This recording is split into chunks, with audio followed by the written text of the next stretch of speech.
Wait, let's unpack this. Deepfakes. Well, they're not just about creating fake stuff anymore, are they? The truly unsettling shift seems to be the fear they create. That's what's really shaking things up now. For this deep dive, we're talking about synthetic media. AI-generated audio, video, images. They look so real, it's kind of disturbing. Like superimposing faces, cloning voices. Incredibly accurate. Mm-hmm. And what's fascinating, or maybe worrying, is how the simple awareness that this tech exists creates this systemic vulnerability, even if there's no actual deepfake involved in the situation. Right. So our mission today really is to explore how this perceived threat is messing with trust.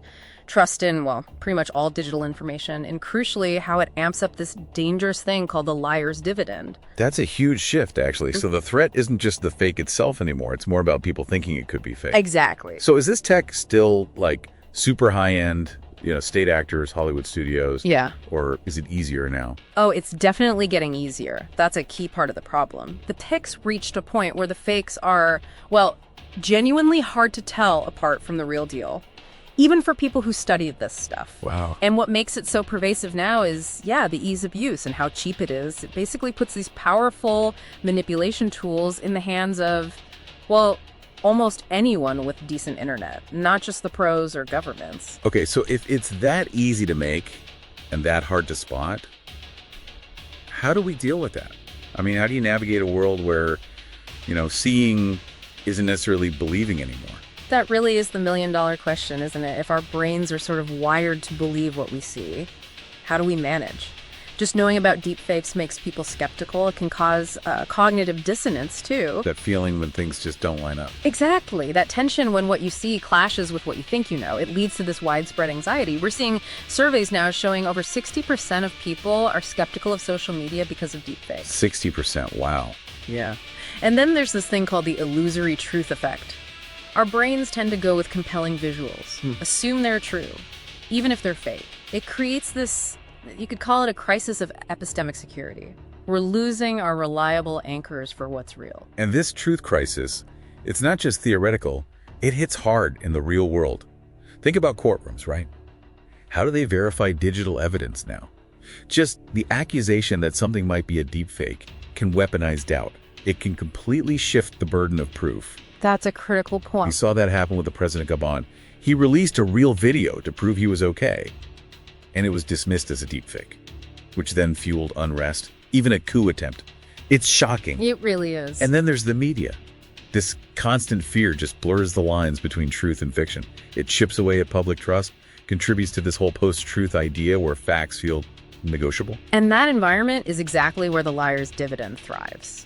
Remember, that's when someone claims real information is fake just to dodge accountability. It generally works in two ways. First, invoking informational uncertainty, basically making people doubt everything they see or hear online. Second, encouraging oppositional rallying. They use existing divisions, like partisanship, to get their supporters to back them up no matter what. So the fear of deepfakes makes this tactic supercharged. Precisely. The public is already sort of primed to distrust digital stuff.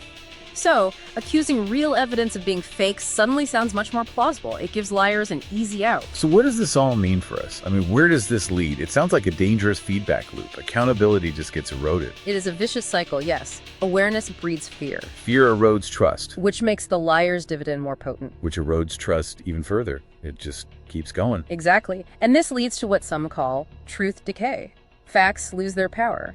And the end result could be a kind of societal paralysis. If we can't agree on basic facts, how do we solve problems? How do we hold anyone accountable? It really undermines the foundation of, well, everything. Democracy, justice. Ultimately, you're right. The crisis isn't just about the technology. It's fundamentally societal. It's epistemological. It's challenging our very basis for knowing what's true. So countering this needs more than just tech solutions, right? We need a multi-pronged approach. Things like critical thinking skills, better media literacy so you can spot manipulation. And strong ethical frameworks around AI development and use. Yeah, it really comes down to empowering you, the listener, to be more discerning. Recognizing that at the end of the day, human judgment and societal resilience are probably our best long-term defenses. That's well put. And maybe the thought to leave everyone with is this. If seeing truly is no longer believing, how do we collectively agree on a common set of facts anymore. And what does that imply for our shared future?